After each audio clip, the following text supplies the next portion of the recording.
You're on.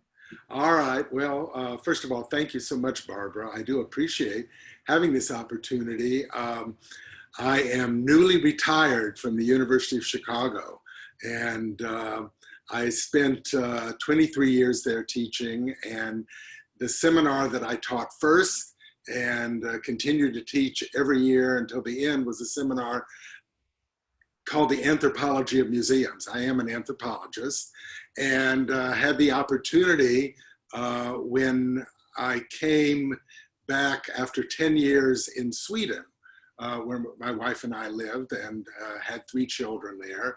We came back and I had an opportunity to become director of the Spertus Museum.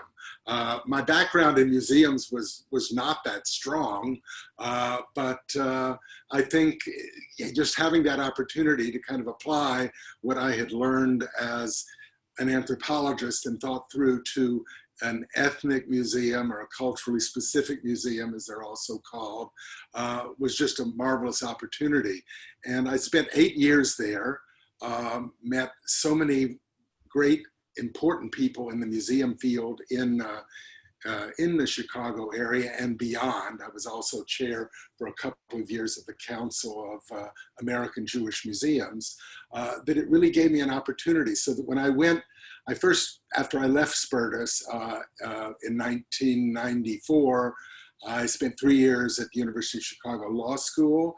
During that time taking art law, and decided that, I think I'd like to see if I can put that experience at Spertus to use, and was able to begin in my final year of law school. I taught a seminar, this kind of a test seminar called The Anthropology of Museums. And the goal really was there to begin to put all that I had experienced at Spertus together with some anthropological theorizing, which I'm not going to bore you with. That's only for my former students. They got bored with it. But, to be able to... Huh? You can bore me anytime. Oh, all right. Very good. Well, I'm sure I won't be able to avoid it at some point during our discussion here.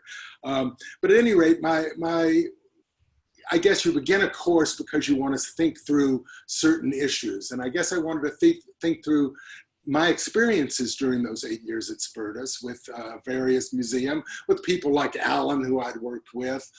In fact, I called this, museums as zones of contention. And I don't know if any of you noticed, you may have noticed that that was the title of Carol Becker's book. Yeah. I borrowed it from her because she was also one of the people that I was actually able to bring into the course, the Anthropology of Museums. Actually, what happened during that course, I even met more people involved in the museum field in Chicago, and that just broadened my whole scope and my question. I was really interested, I guess, most broadly in the issue is what is the role of museums, in America today. I went beyond that a bit because I was doing research also in Israel and had worked in Sweden. So I was looking at what was happening in those 2 countries also. But for the most part, I was using America kind of as my field site to kind of examine this. And I was really, as I mentioned, so fortunate to have so many of the top people, interesting people in education, in the arts, and in history in the Chicago area that came to speak to my class, because one of the goals was with this class as an anthropologist is not just to deal with theory, but to really expose these students. I even forced them out to do ethnographic fieldwork in a wide range of museums in the area. So I guess my question really was the role of museums. And it was interesting because, and again, I apologize, I haven't got, since I retired, not all of my stuff has been transferred so that I have it easily accessible. But there was a study about a decade ago of the most trusted institutions in American society. And ranking #1, and this was just a general survey, were museums. So that's something very important, and I think is relevant to what I want to talk with you about and hear from you today. about regarding what happens when that trustworthiness to a certain degree is kind of undermined or perceived as, you know, going against what the expectations are of individuals. So looking at these roles in museums, I began to think about what is a museum, and my service at Spertus and was really ideal for this, because I think many of the things in terms of roles and what museums are spelled out most interestingly or most obviously in culturally specific and ethnic museums. Again, the approach that I had with almost every exhibit, and we discussed it, maybe not explicitly, was that museums have been described as both a temple and a forum. Those two words have come up continuously when you read kind of about museums. As a temple, it kind of engages in social classifications. People there are dealing with norms and values of society. And interestingly, the temple idea is very interestingly, and I'm sure Alan and others, I don't know if there's any other architect in this group, can think about this. But if you think about what was, you know, in the Middle Ages and the Renaissance, to be a great architect, what did you have to do? You had to build a cathedral. I mean, those were the ones. What do you have to do today to have on your resume to be considered kind of the top of the line architect? You really need to have a museum on that resume. And it's interesting. I just raised that because I think to a certain degree, it is a cathedral where we begin to engage in various ideas of categories, classification, values and norms. In fact, one author has even talked about museums as kind of entering museums creates a civilizing ritual. Carol Duncan has talked about the civilizing ritual aspect of museums, when basically you're being taught, you know, how your society expects a person to behave. I had students, a lot of students, and I know those who've done research in museums, have gone and watched parents in museums, whether it's a children's museum or an art museum or a science museum, basically try to guide their kids in how to behave properly. So, you know, this is the civilized method, but it's not only that, it's a way to begin to think about, you know, what our categories and classifications are. And so that is to a certain degree that trustworthiness of museums are that people go into museums and expect to kind of be given, you know, the facts, the way to see the world in a particular way. Now, as a forum, again, museums kind of provide a framework for people to begin to define who they are and what they want to be. Again, this becomes particularly apparent in a culturally specific museum like the one that I worked in. So the temple aspect is obvious. There's almost kind of a seriousness, the kind of topic. You're talking about your ethnic group. What are the values and norms, things that you want to save, etc., for your children and your grandchildren. At the same time, it's a forum where you begin to discuss who we are and what we want to be in the future. And sometimes there's a conflict, more often than not, between these two roles, because the minute you start discussing, Whoops. Oh, we lost him. He'll be back. discuss these things, debate these things, and they're often revealed in exhibitions. I think many of the exhibitions, as I look back. Morrie?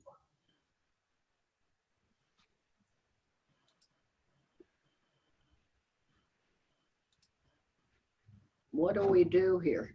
We wait to him till he comes back and immediately tell him he's got a problem. We have a problem? Yes. Yeah, we've got a problem. We're All right. missing whole blocks of your. Uh-oh. All right, let me just a moment. I don't know if it's, I don't know why that's happening. It hasn't happened before. I've got my internet, I think, is working. So let me know again. I'll find out. It could be that Carol's online and I'll have to ask her. Oh, there you go. Stopped. It just stopped. Technology. Isn't it wonderful? Barbara, when were you on the board at Spertus? Oh, God knows. I was there when it was in the former IBM Okay. building and through uh, 80s maybe? the building. Okay. Building. Am I back? Yeah, I may, for all I know, I may still be on the board. I'm just not active. Okay. Yeah, I was. Can you see us consistently? Can I what? You see us consistently. Yes, I see you all the time. So when you go away, how about if Barbara raises her hand? Yeah, that would be So good. you immediately know that there's something wrong. I don't know. This is the first time it's happened. I've done Zoom from this place forever, but I don't know. It could be our internet. I apologize. I hope I'll get through this, at least because I just want to have an introductory. I just kind of want to raise this as an introductory framework because we really want to have a discussion. It's not a lecture. I know this isn't, and I don't want to, but I want to give you kind of a framework. So looking at the role of museums and what went on, at Spertus, all during my tenure there, controversies kept happening, not only throughout Chicago, not only in Chicago, but in the United States, in museums. And you begin to see that museums are almost a microcosm of what's happening in society, how they respond to these things.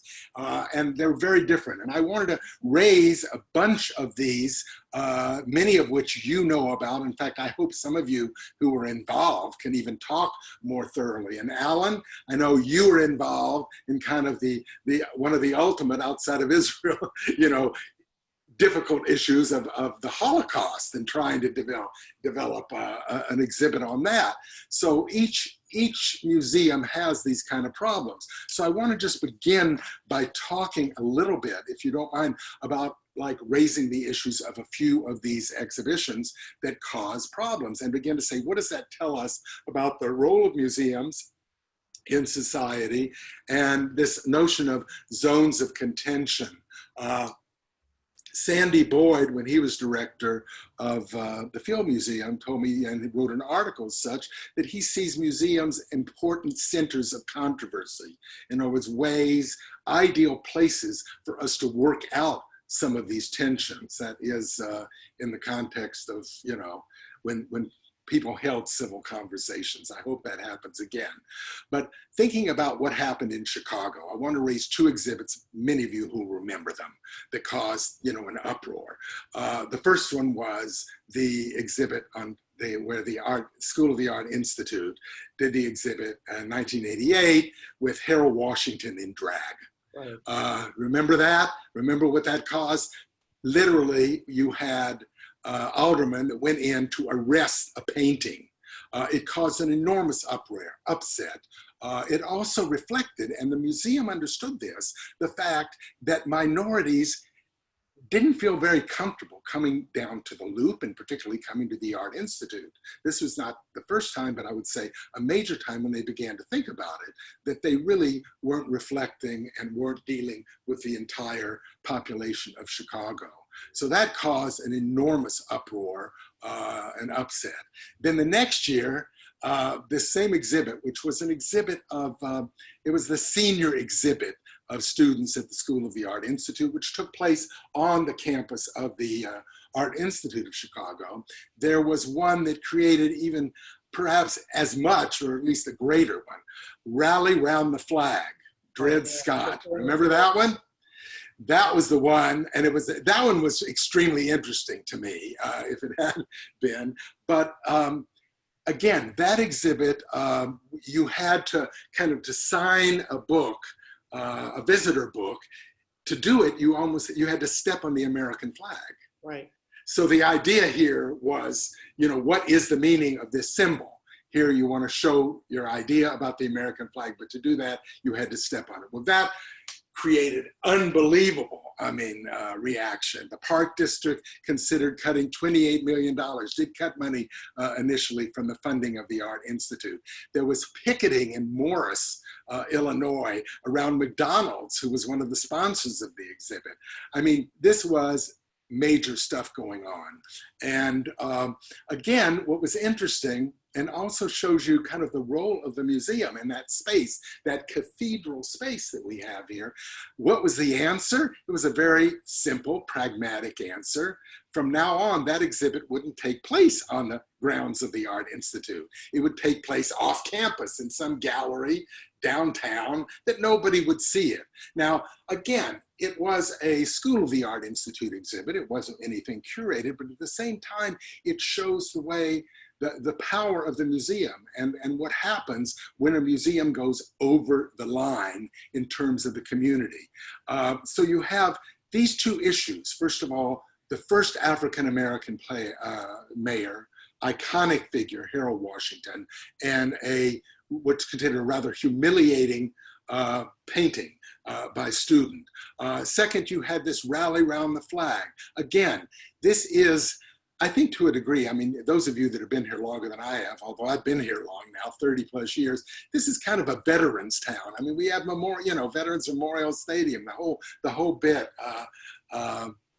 in Chicago, Soldier Field rather. So, that is also an important issue. And in contrast, and this is where it becomes so interesting, look what happened when the Mapplethorpe exhibit, remember that one? Right. At the MCA? Great. Cincinnati. Look, compare Cincinnati, and here was a big yawn, a relatively big yawn. I mean, They're very conservative there. Well, no, I know that, but that's what I'm trying to say. In other words, here in Chicago, the Harold Washington, the rally around the flag, this created the uproar. This very sexualized exhibit of Robert Mapplethorpe was no big deal here in Chicago. And so I think when you begin to look at it, you see this extension of how a museum is an extension of the community in which it exists. It is a microcosm of that community or segments of that community. So it becomes very interesting. Body Worlds is another one. Body Worlds, I loved it. an excellent exhibit. It also created very little uproar here in Chicago. In some other places it did. Now, again, this is important in terms of contextualizing. If Body Worlds, it would be my argument, it wasn't. If it had shown at the Art Institute of Chicago, there would have been an uproar. But it was held in the Museum of Science and Industry. It was contextualized as scientific. Now, there was an example, it wasn't in this country, but one example. In England, there was an uproar because they held this exhibit in an airplane hangar, a huge airplane hangar, okay? It was not contextualized. People were upset. How are we supposed to read this particular exhibit? So again, this leads to our consideration of the role of a museum, what they should do in terms of the types of exhibit a museum is expected to take. I mean, there was some talk, not a lot, but they did a children's Holocaust museum at the Field Museum. And some people raised like, what is this going to do at the Field Museum? I mean, it wasn't a big one, but there are discussions that come up relatively about the role of a museum, the role of a particular museum, and how a museum contextualizes. Now, in terms of Spertus, and Barbara can talk about this, and I don't know if there are any others that recall this, we had an exhibit. This was after I left. So I can claim, if Barbara, I don't have any responsibility for this, right? The exhibit Imaginary Coordinates occurred at Spertus. And this particular exhibit was part of a citywide series of exhibitions in libraries and institutions dealing with maps, which are very interesting, how maps are value-based. In other words, where you place, if you just say the North American continent, center, that South American continent, Asia, Europe, all these things. We can see that different maps do.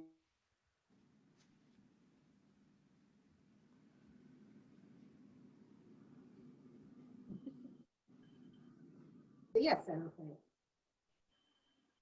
If he freezes, he can't see.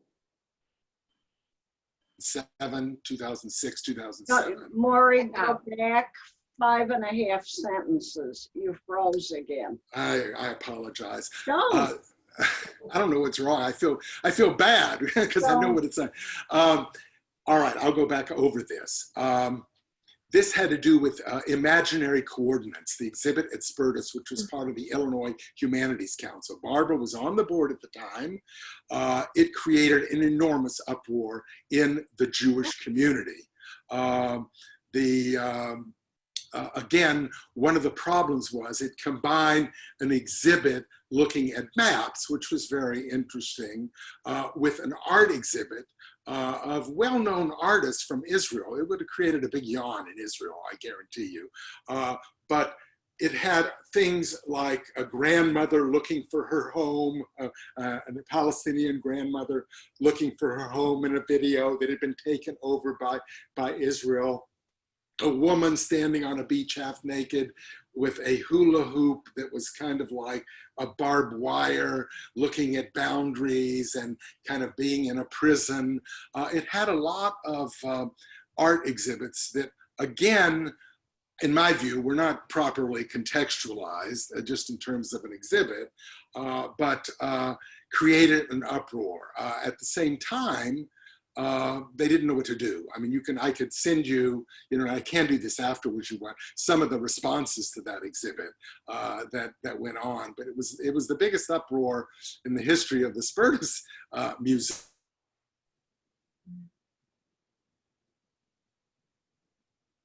I wonder what's causing this. I don't know. I've never seen just this phenomenon where I've seen people get sort of, no. Must have a wire loose. I don't know. There's maybe a wire loose in my head. What was interesting, and I think it's worth explaining to those who haven't seen it, it was viewed as a very pro-Palestinian, anti-Israel exhibition within an organization highly funded by the Jewish community. And David and I took a look at it, and it was a so what, and as you say, in Israel, it would have been a bloody bore. But boy, did the leadership of the Jewish community come down on the institution. I don't think it was just the leadership. I had some people that I consider very open-minded Israelis that went to that exhibit at the time. Why did they go? I'll tell you some of the mistakes. Number one, there was a celebration going on, if you look at it, of the 60th anniversary of the state of Israel.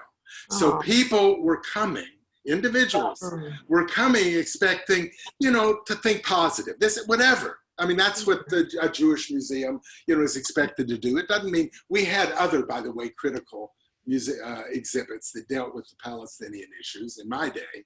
But this was the 60th anniversary, and it wasn't explained. It wasn't contextualized in that way.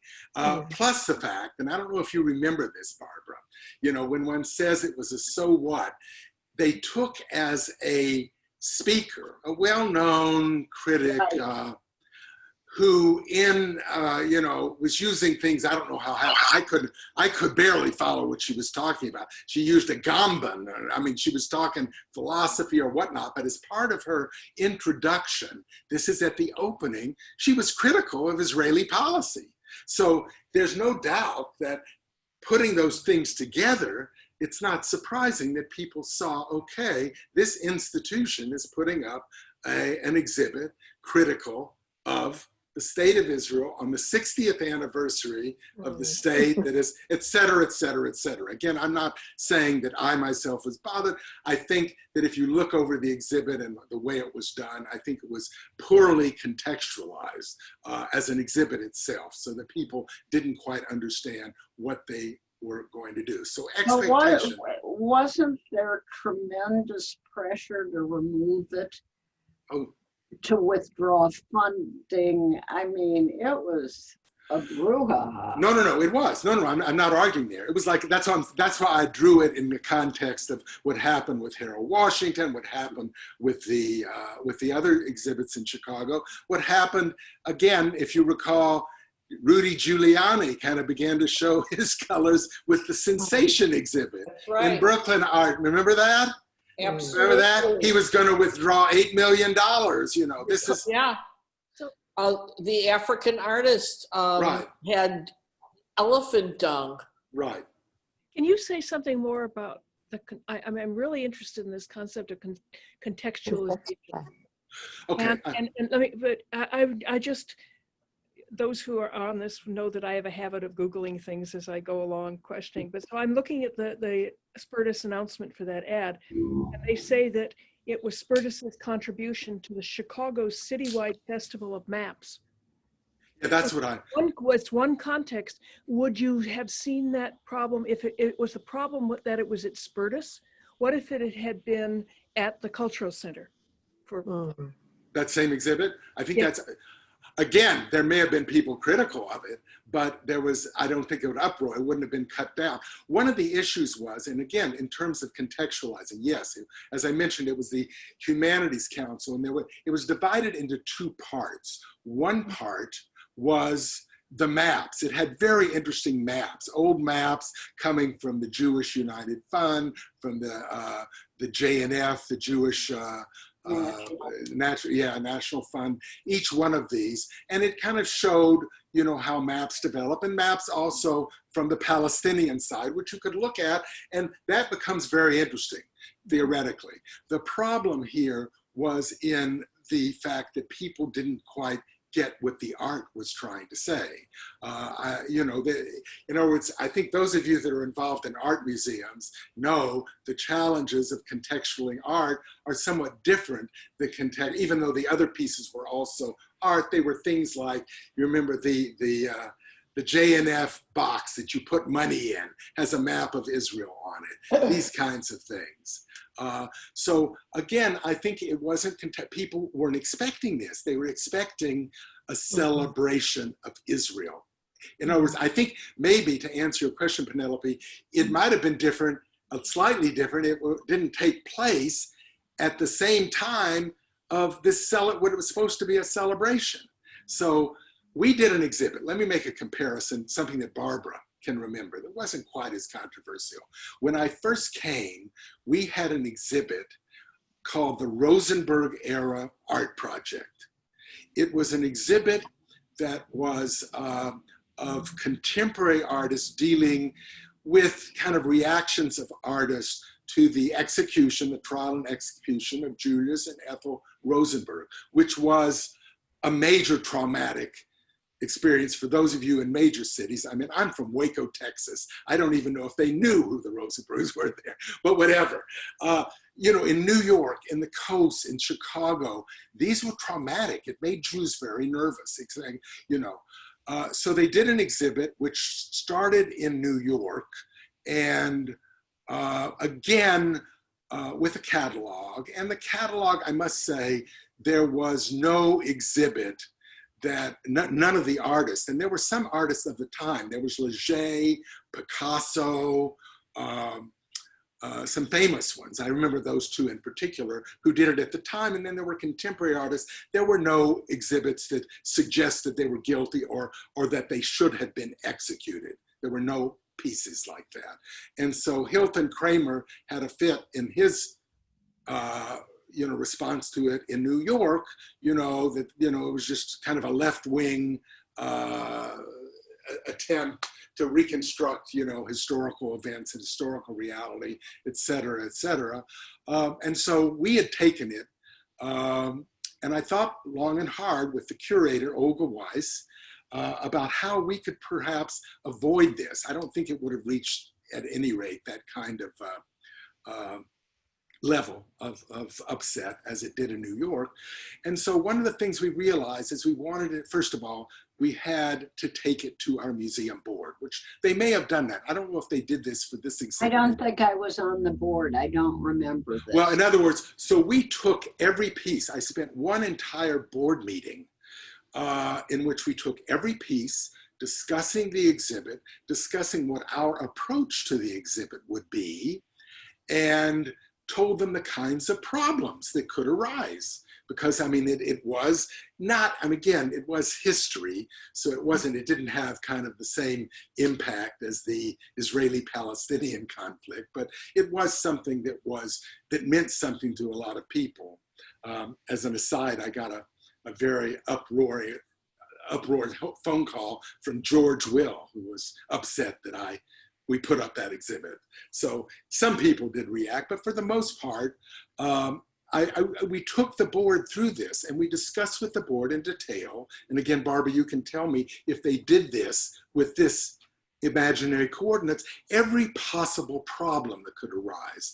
And would they be willing to accept those problems and be able to answer to the constituents, to the Federation, et cetera, et cetera, et cetera. Now, this may have been an exaggerated approach, but I was new to this, and that was one of the first exhibits that I was in charge of. I felt that was important. Then we did something I think that was even more significant. And again, this goes back, Penelope, to your idea of contextualizing.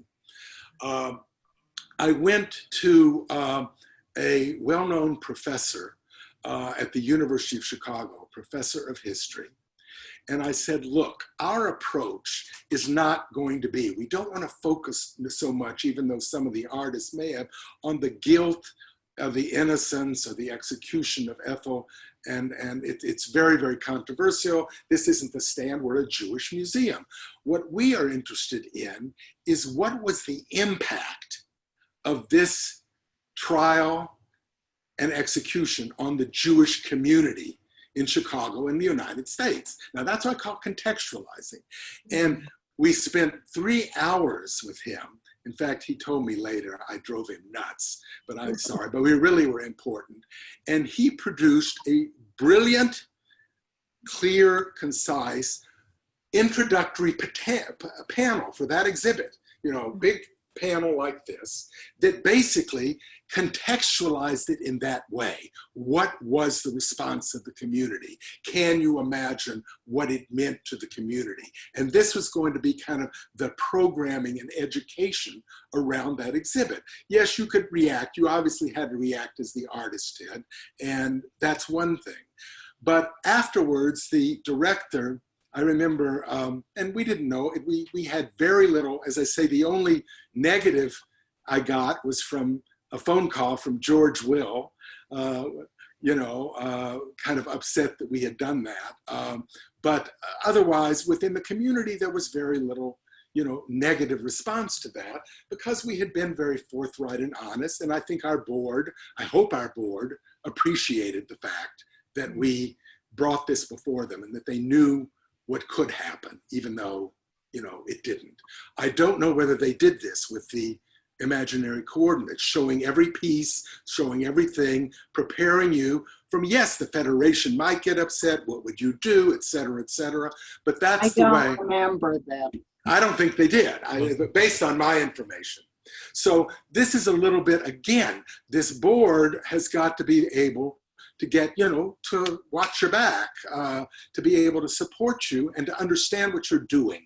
They're busy people. They, are supportive of you and your efforts, but at the same time, you can't kind of shock them with something that came out of the blue. So, I think that it might have helped a little bit if it had been shown to them, if they had contextualized that exhibit differently. They would have still had people complaining, but it would have been in a different way, I think, and may not have led to what was the first ever closing of an exhibit at Spertus Museum. They tried for a while, and this is the answers to it. The first step was you could only see the exhibit with a guide. So in other words, you weren't allowed to go into the exhibit, pay your money, and walk through the exhibit alone. So the guide was going to be able to take you through and contextualize. Well, that didn't work.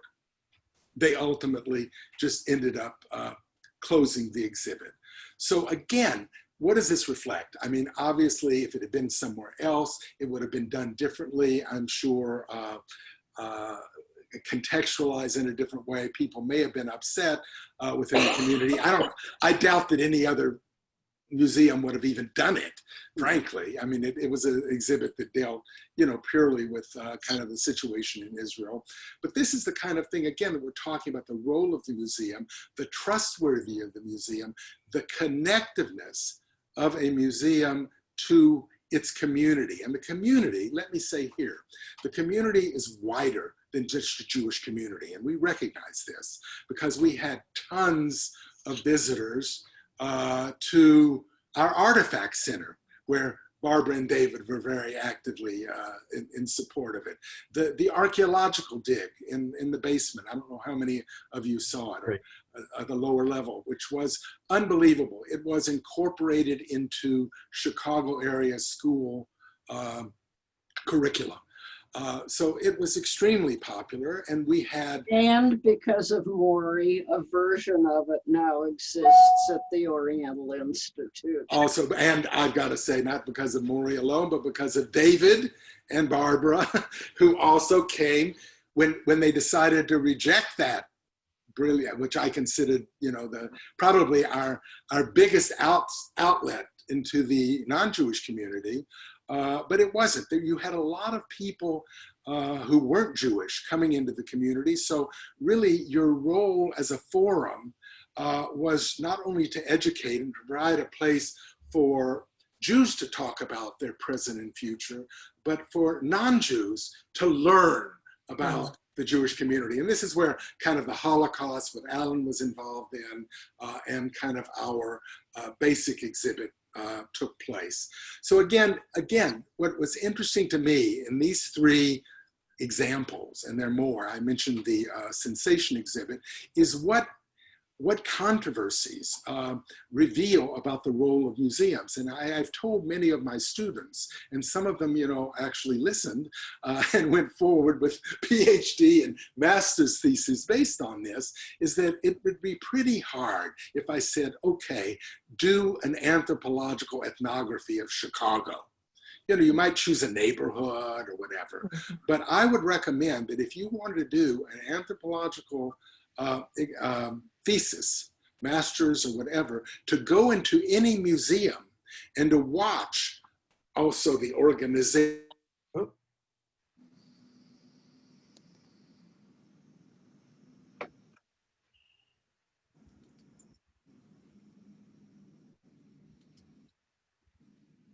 Frozen at an interesting moment. I've never seen this happen before. Have you? It froze, Morrie. Go back 6 sentences. Okay. Or act it all out. We Jews and Italians do use our hands a lot, right? Okay. All right. What I'm saying is that I think that if you study a museum and what goes on in museums, it is a microcosm of what's going on in the society around, in the particular community, but also at a national level. If we take controversies, and pretty soon I'm going to shut up and I want to hear from you all about your experiences. If you take the Smithsonian, for example, all right, that's the closest thing we have, right, to a national museum. Some of you may be familiar, I'm sure you are familiar. Do you remember the controversy over the Enola Gay exhibit at the National Aeronautics and Space Museum? Well, they were going to do in 1994, they were going to do a major exhibit dealing with the bombing of Hiroshima, right? And Nagasaki, the bomb. Okay, they were going to have the plane there. They were going to have a discussion. Again, you can get, I hear the best discussion you can get about the pros and cons is at the Truman Presidential Library and Museum, by the way. But okay, so they developed this whole scheme of discussing the kind of, should we have not, what was going to happen if we did drop the bomb, if we didn't, how many people were killed, kind of an historical exhibit, but it created such an uproar among veterans groups who felt that they hadn't been involved in the process, amongst so many different groups that said, you're trying to undermine what we had to do. How many people would have died if we hadn't dropped them?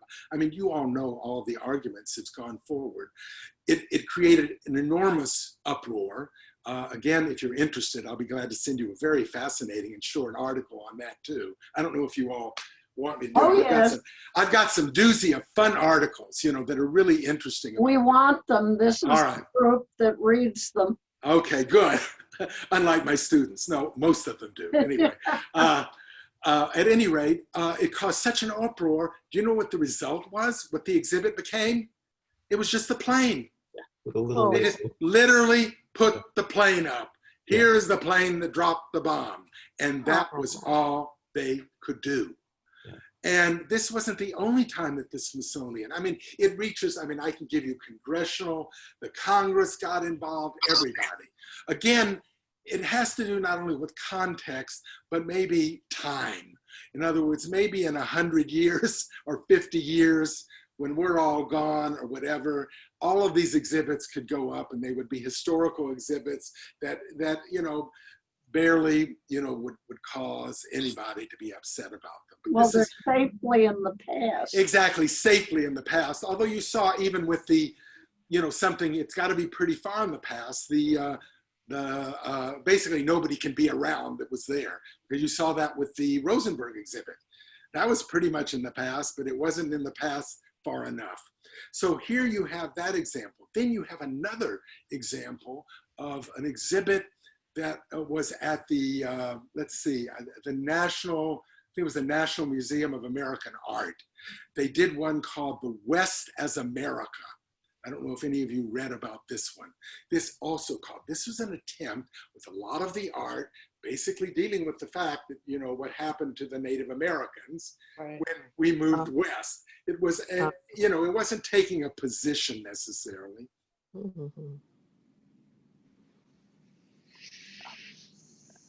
Yes, and that happened. There we go. Wow. It's whenever Morrie closes his eyes. That must be it.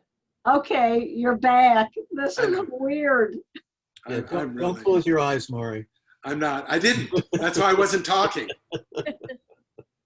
Anyway, the exhibit is west of, I'm going to talk really fast. The exhibit is west of as America was also one that dealt with this, and it was very historical, very academic. They tried to put it, the language itself was not something that a non-academic couldn't understand, but it caused an uproar. First of all, this exhibit, they claimed in another article, I can say, it took place soon after the Gulf War, so that people were feeling very patriotic, and they felt like it was an attempt very soon before kind of the celebration of the bicentennial to, take a crack at Americans and American expansion into the West using art in this way. There was a lot of criticism, again, by not involving people, by almost a naivete on the part of curators, not understanding how the Smithsonian is perceived by politicians and Americans alike, what they expect. So what all this does, if you pull it together, and I think Alan can talk a bit, if you want to, about your experience at Spertus with that Holocaust exhibit, which was, well, we won't, you and I can talk about that alone, about, evaluating, but you were really put in a tough thing, and you saw there was a whole different perspective. People that thought you could talk about the history, others that said you couldn't talk about the history. There was a real power struggle within the institution, and Alan was caught in the middle, and I think he did the best he could. That's what I'm going to say, Alan, with a difficult situation. But it also has to deal with— Ellen, are you willing to talk about it? Because Absolutely. we're all ears. Let's hear from Alan. You won't break up, hopefully. Hopefully not. Well, first of all, let me just say that well, a couple of things. One is that my background is in anthropology also. I don't know if you even know. I remember that, yeah. You told me, I remember. Yeah, so I'm very interested in the anthropology of museums and the values that museums espouse and how the exhibits fit into the missions of the museums and, and all of that. So, so I really appreciate this. And I also firmly believe that, that the museums are the public forum, that it's a place where you ought to be able to discuss controversial topics, getting information from experts, so that it's not just a free fall, but where you have people who really do the research and do know something and can communicate it on a level where it is understandable by the general public. And at the same time, you know, as I'm sure everybody is aware that there's such a push for virtual exhibits since we're all, you know, stuck right now. But even before the pandemic, you know, people were really pushing towards exhibits that were primarily technologically based. And that is, as far as I'm concerned, that's a big mistake because there is something special about artifacts, about something that is historical, something that bears the touch of someone, that has a story to tell. And you get that when you're in the physical presence of something, not when it's flat on a screen that you can knock your finger against, but that doesn't respond. So that being said, in terms of the Spertus Museum, well, let me just say something else. So all the things that you talked about, I teach occasional courses on museums and exhibits. And one of the things I talk about a lot is exactly the stuff you're talking about, are those controversies. And I think that that Spertus missed an incredible opportunity by closing that exhibit because that was a perfect way to talk about the issues. I felt that they didn't do their homework beforehand, and as a result, it caused all these problems. And they should have known it was going to cause problems, and so done the work that you did for the Rosenberg exhibit, and they didn't do that. So as a result, the thing was shut down, and I don't think the museum ever recovered from that. No, I think it was the beginning of the end of a lot of things. That's right. And I mean, I think it basically shut down after that. And I can talk at length about the exhibits that replaced it in the new building, which I despised. So, They're terrible. just awful. But in terms of the Holocaust exhibit, I'm glad you're going to say that. I can't. yeah. No, but I can. And Yes, so you can. Alan. I use that as the plural you. Yeah, we can go into details on that, but it was, I stood in front of that wall shaking, Oh, just shaking, you know. This was an exhibit, this is a small aside, this was an exhibit that took a can of Zyklon B, which is the gas that was, you know, used in the gas chambers, and in these little niches, as if it was a cabinet of curiosities, they had that, and also like a bowling shirt from a Jewish bowling league, putting it on an equal par, and I went berserk, just berserk. But anyway, plus you couldn't see anything. no, it was up to like 30 feet I'm in the air. amazed you saw that, but it was so lacking in tactile emotionality, and yet it elicited what it. Oh yeah. Well, and it made this intellectual equivalence with things that are not intellectually equivalent. Right. And so you can't do that. Plus it was really a throwback to museums in the early 1800s where you just put stuff and you just surrounded people with kind of cool looking stuff, and that was it. And it was contrary to everything we've learned about how visitors function in a museum and the kinds of opportunities that you have as museum professionals to tell stories, to change attitudes, to raise issues. I mean, all of the stuff that's significant. In terms of the Holocaust exhibit, which I am extremely proud of, and I'm so sorry that it is now in storage in the basement of the new Spertus Museum. Thank God it hasn't been destroyed, but it's there. Have any of you seen that exhibit, the Zell Holocaust Memorial? The challenge was, God, what's the guy's name? Who was the curator? Byron Sherman. Byron Sherman, right. He wasn't the curator. No, he He was. knew nothing. He didn't even like museums. I know that. So I had some of my finest intellectual moments battling with Byron because. Did you get into numerology? Yes, but he was a very, sadly he's passed away, but he was a very, very knowledgeable, very brilliant, but very opinionated and arrogant and kind of difficult to work with unless you could counter him on every single line that he spoke, which I did. And so I loved it. I mean, it was really quite exciting. And he was very confused because I could hold my own, and any argument that he would raise, I could hold my own. And so, for example, he came up with a list of quotations that he thought we should use. I came up with a better list. And he was somewhat stunned. He said, "Where did you get these from?" I said, "Well, you research, you find things, you know." But the challenge at Spertus was that, as Morrie was saying, we had half the people who wanted to give a complete and total historical development of what had happened, explaining everything historically and sequentially. And then you had another group of people that wanted, and I think this was Byron's point, a single shoe in the middle of a dark room, and that should be the entire exhibit, right? Because it would be, you know, sad. And so what, I do think it's one of the better things that I've done in my career is I made both sides happy. So it was a small exhibit. It was only about 800 square feet. We divided it into 2 rooms. The first room had we hired a tombstone carver to actually make a tomb, and that we placed in the center of the room, a headstone, and it had a quote on it. I don't even remember the quote right now. And it was surrounded by a pit of stones. And so that you could come, and in the traditional Jewish way, when you visit a cemetery, you could pick a stone and put it on top. So it was an interactive, not an electronic interactive, a physical interactive. And it made a huge difference. And what I did was I had the room painted black, and then had in a dark gray tone, the names of all the communities and towns that had been destroyed, you know, by the Nazis. And then there was a video monitor that gently scrolled the names of all Chicago area families that had lost people in the Holocaust.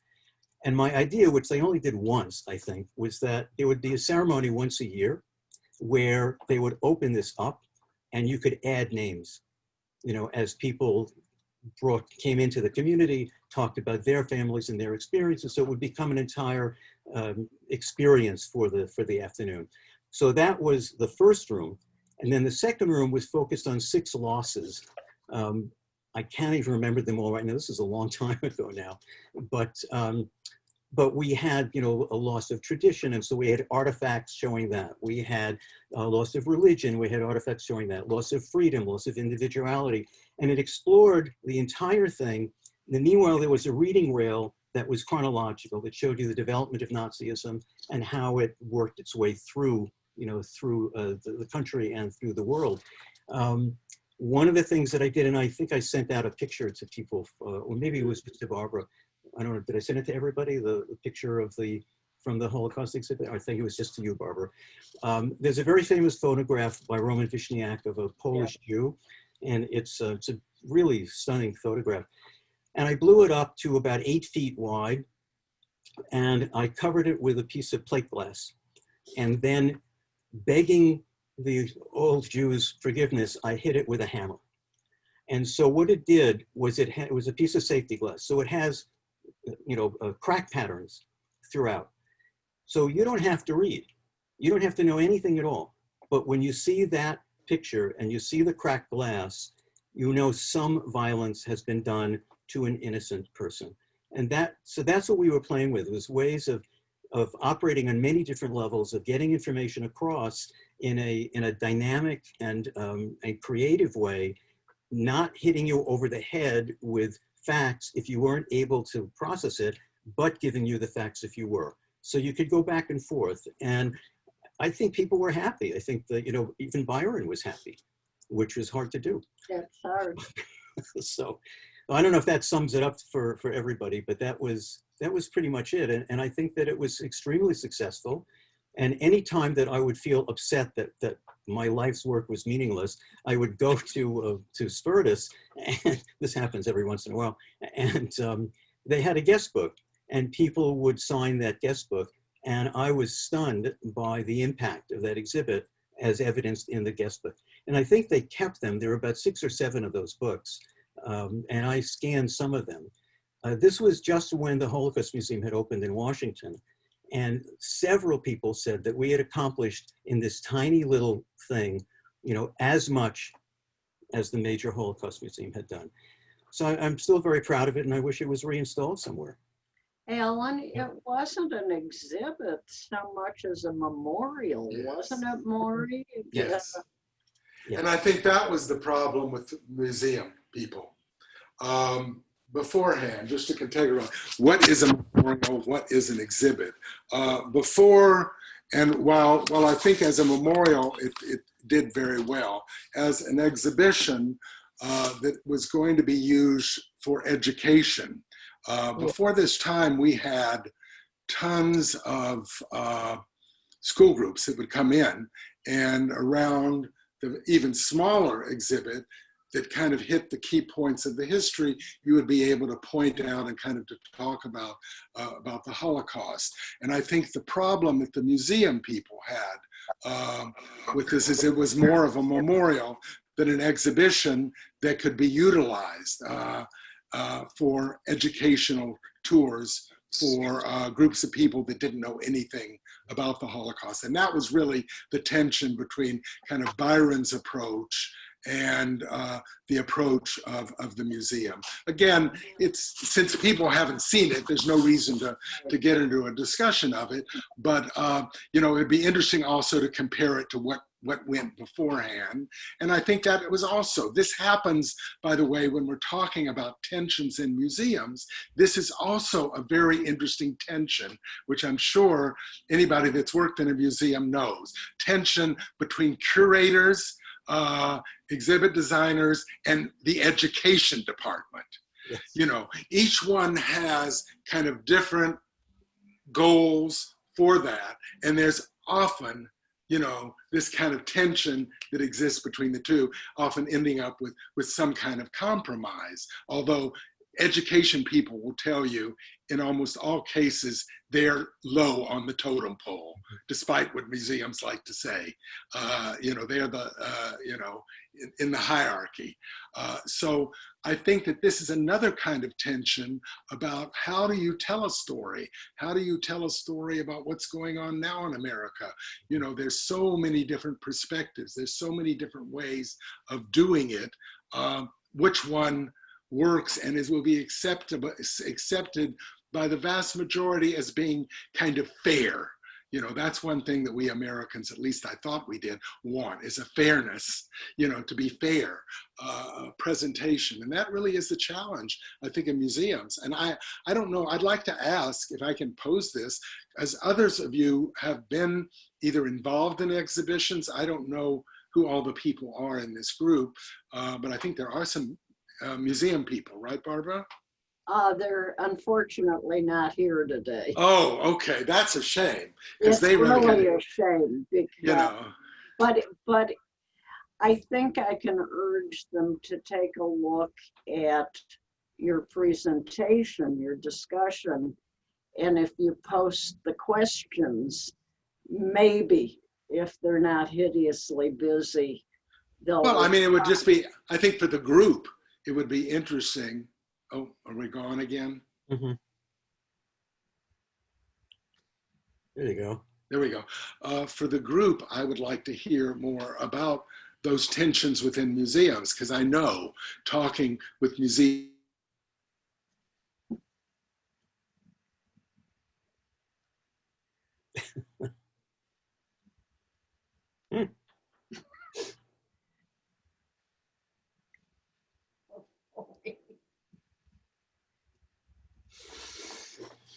okay. Where are you? All right. I've got a question for the pros, which is, what is the difference between a provocative show eliciting a lot of comment and a contentious one that is considered obnoxious? Or is this point of view where you stand within the exhibit? Let others answer that. There's one that might be happening now. I'm not sure. You might have heard of it. I think it's someone in London, in England somewhere. They're researching. I don't know too much about this because I'm not very familiar with biblical stories. in context of Me Too, they've been talking about the story of David and Bathsheba, that he had technically, in the story wise, he had raped Bathsheba and that sent off her husband to war where he was killed. And then they're trying to show different similar aspects of it throughout history. For example, Shah Jahan's father, Jahangir, who wanted to marry Nur Jahan, did everything in his power. I mean, send off Nur Jahan's first husband to war, but then she was crafty enough not to marry him, work for his mother, really made him earn the right to marry her. So they were trying to put that in context. I don't know if that would be educational or controversial or putting in terms of Me Too. Where would that be staged? I have no idea in which context that would be staged without having people really, really upset. Does that make sense? It'd be interesting to do that at the Art Institute in the Indian Gallery, for example, right? I think so, but I can't imagine. Every Indian would then show up at the Art Institute. The ones that normally show up, Madhu would not know what to do. At all. I think it'd be nuts. But I think it's maybe not everyone thinks the same way, but when I go to the museum, I go to learn something that I don't already know. And so I would be open to the more controversial issues, but I guess, and even if they were Indian, I mean, even if they were very close to home, but I guess not everybody feels like that. People take things to heart, and especially I think if things have happened, touched them or their families, it's like this whole, this India-Pakistan issue, Shoma, as you know. Our generation doesn't feel so strongly about it. I don't. I mean, I have a lot of Muslim friends, but if you ask my parents' generation, because they actually were directly influenced by that war and the separation, they feel very differently. So I think it's that whole thing that Morrie was talking about, contextualizing. I guess what it means is to present things with sensitivity and in a way that it doesn't offend people, and yet teaches them a thing or two. And because I think art as a forum to address controversial topics is a wonderful forum, because how else? If you talk about it directly, it's even worse. It's kind of worse. It's more brutal. It's more direct. Right. So in a way, art is the perfect forum, right? But how do you deal with the sensitivities of people? And then I guess that's the curator's jobs. And as Morrie explained about how he took every board member through it, how he contextualized that particular exhibit that he was going to place by going to this professor and getting his input on it. I think those things help, right? I think so, yeah. Yeah, I would like to just say that there are instances, I'm sure we all know, where the curators very purposely created the context that would spark controversy. Yes. Well, the idea is to inform on whatever level it is.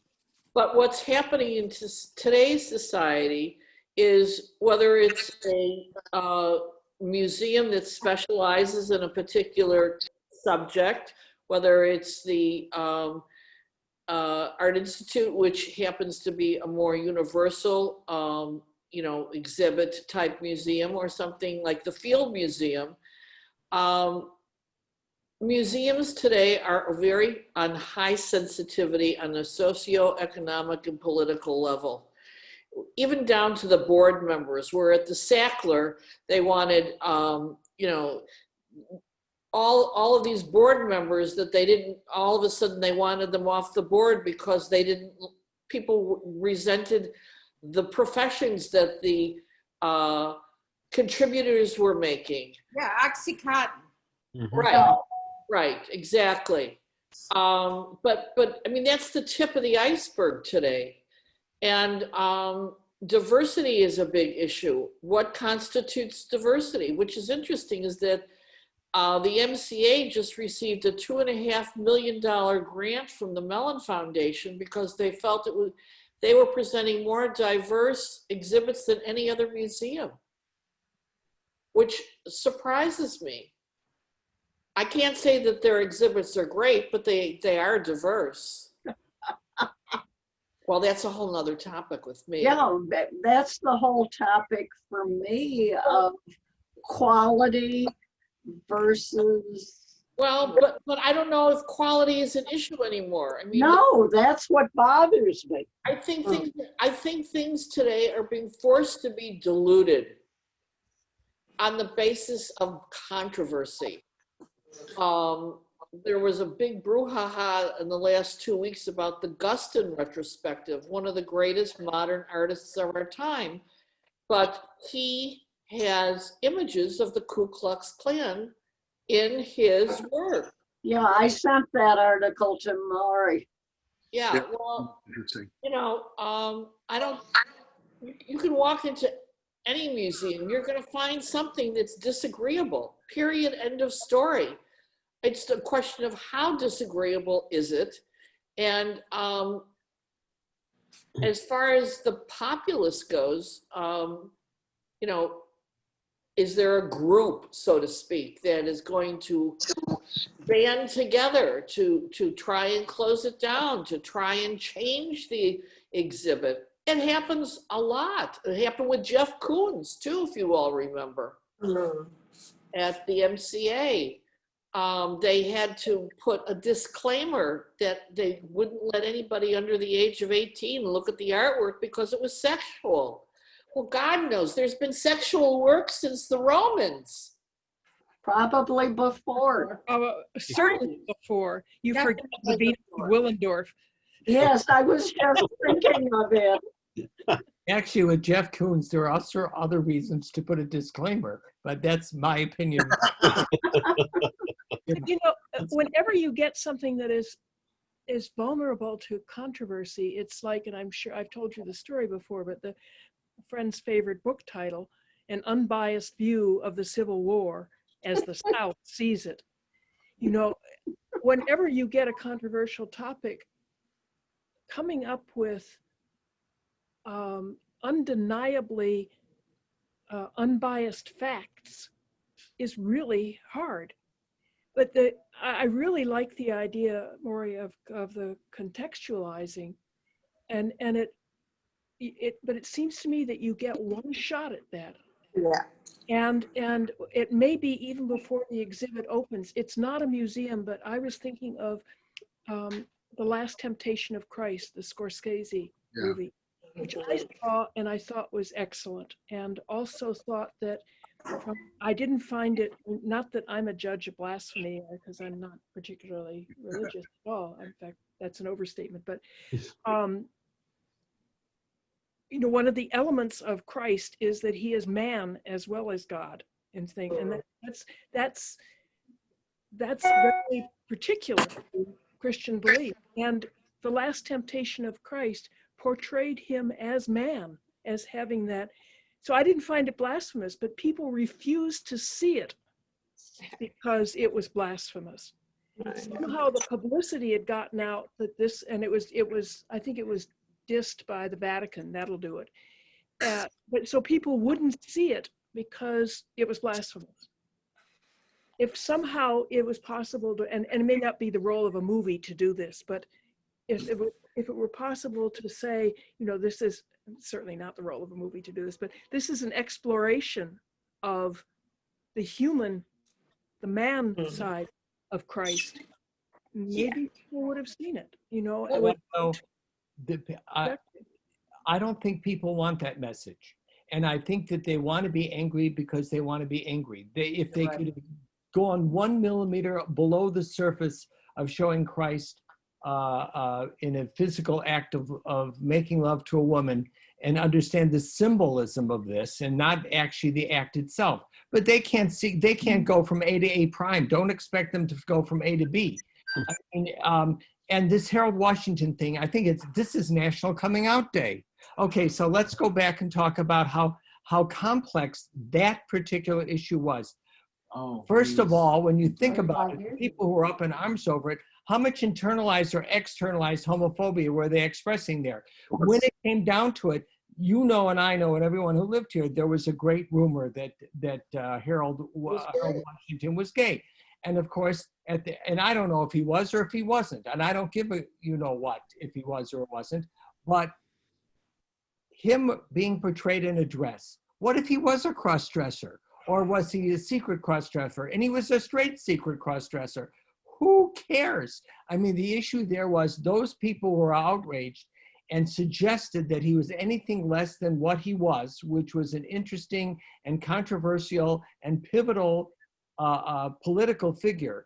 How was that changed by the fact that they showed him wearing a dress or not wearing a dress? Well, let me just mention one thing. That's why I think the issue really went even beyond that particular piece, because afterwards there was a tremendous discussion about the fact that this iconic art institute really was not a place that minorities ever felt comfortable in. And I think this is a problem still today, that they don't feel that their art is represented, they don't feel their culture, everything is, and again, I can tell you this from my discussions with people in the other museums.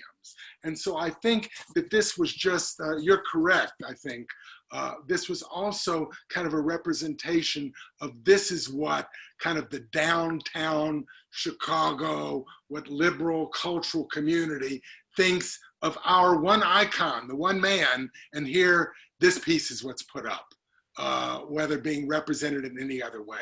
What you're saying, I think what you're saying, Jack, is the main, is definitely important, but I think it went beyond that, as if you look kind of at the history of how the Art Institute tried to respond to this, how the other iconic, so-called iconic museums, from the Field to the, what is it? They're very homogenized. They're very homogenized. They want to play it safe, because a lot of their funding depends on that. No, I'm not talking, but I'm saying, even if they show one after another exhibits on Impressionism, the point of the matter is that they discuss the fact of why people don't even feel comfortable coming downtown. It raised a lot of issues at that time. Understand, it's not today. We're talking about, and I'm not saying what the situation is today, but we're talking about some years, decades ago, that they went around and did surveys and found that people in minorities did not even feel comfortable coming into the Loop, much less the Art Institute.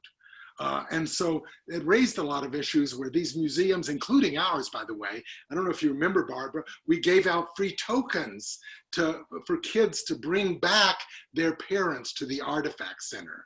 In other words, bus tokens at the time. Weren't we clever? No, I don't. I mean, never. No, I mean, people were trying to deal with this issue that went way beyond that particular thing. Well, I think a lot of it is that the arts are not interested. I think you're right about it. Controversy is fine. But if it's built up on something else that's kind of a fundamental, and that's why I mentioned the museums, these controversies can reflect more than just the controversy over the piece of art, but tensions, structural tensions within the community at large. Not to say that we didn't know that, but you know, that's kind of one thing that I think. Yeah, and then there are an awful lot of people whose default reaction to anything is rage. All right. Shama, jump in. No, it's okay. Thank you. I have just few small things to what Alan had said. I don't mind that I don't prefer it, but I think it's better than nothing to see some things on screen, because even if I went to a museum, I certainly don't touch the object, or not if I don't want to get arrested. I don't touch any of the paintings. I don't touch anything. Yes, it's better if I see it real life. I get it. If I went to your Holocaust and I was able to put a stone on top, it would have been much more visceral, like the one at the MCA where you ate somebody's candy, because I forgot that one. But I get the idea of what you're trying to do. To be exposed to it, I think it's better than nothing. It's like the great is opposite to perfect. But as far as the thing that Mr. Morrie, you just said about the fact that, so I'm speaking in terms of what I normally don't do as a minority. I don't want to see myself represented in anything I go. I don't think that's a need, because I sometimes find that pandering. Like, I should be able to go to a Holocaust museum and empathize without even thinking any aspect of me is Jewish. That's the whole point of being human. Because I find that often, I'm genuinely curious, is what Barbara said, that it's so homogenous, is it that the curators and the boards are coward, or is it that they think that the audience is stupid? That the vast majority of people are just so ignorant that you should give them the diluted, just lowest hanging fruit. It is so, not insulting, but it comes to the education system.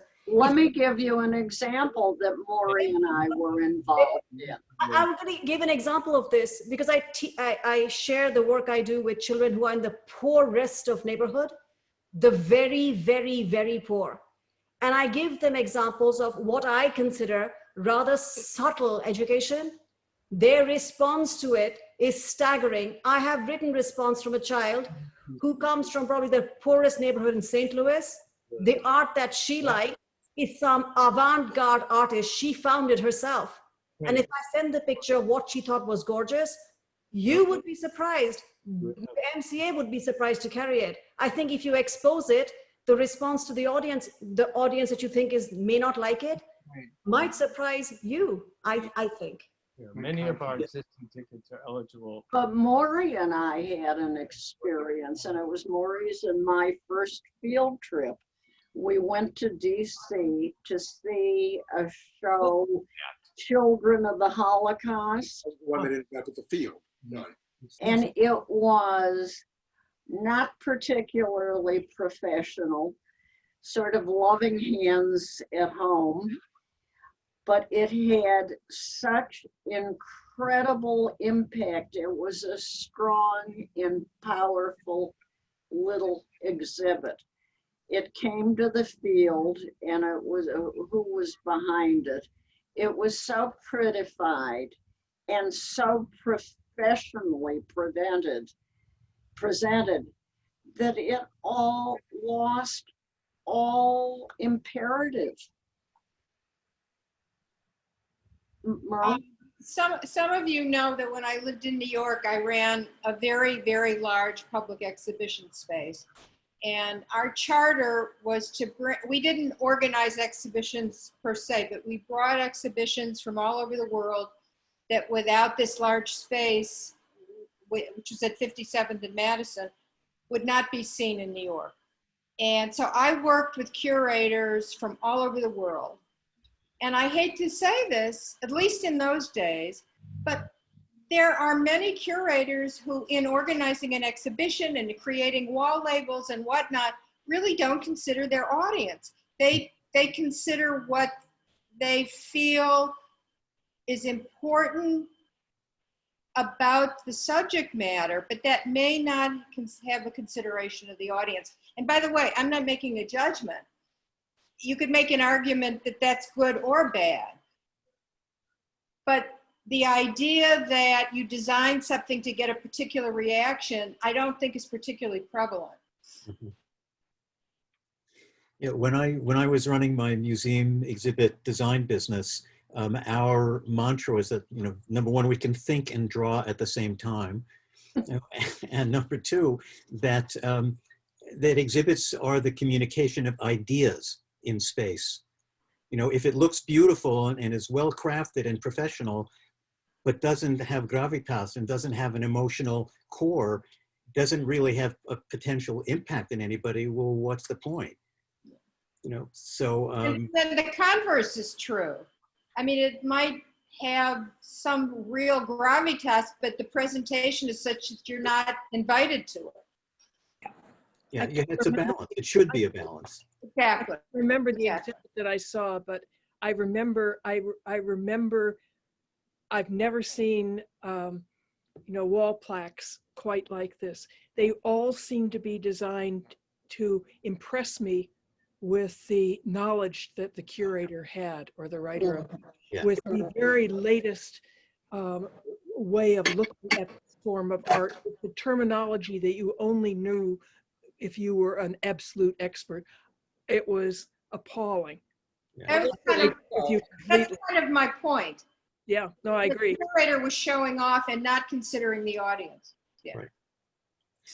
You know, Morrie, one of the things that we did at an exhibit for the Newberry, which was called The Frontier in the American Mind.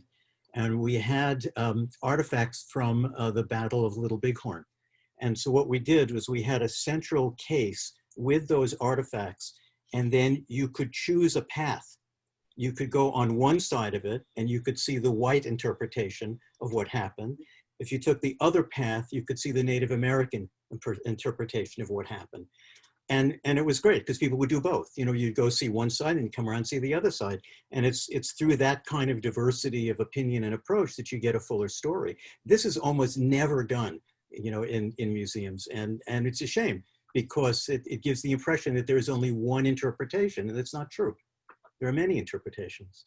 You know, can I throw out a question to everybody about a controversial subject that I think is so interesting that museums are trying to handle, and that is evolution. I don't know if anybody has been. If you haven't, I'm going to say every American needs to visit this place once to understand, particularly this group, I think. I mean, our group. The Creation Museum in Petersburg, Kentucky. Have you been there, Alan? No. You've got to go. No, you've got to go. This is.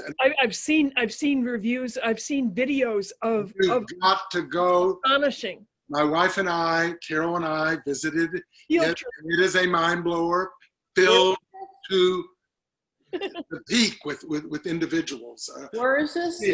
This is in It's right across the river from Cincinnati. It's just off Petersburg, Kentucky. They now have another. I think the Ark is built there too. Now he's built the Ark. Oh, right. In the Ark, the giant Ark.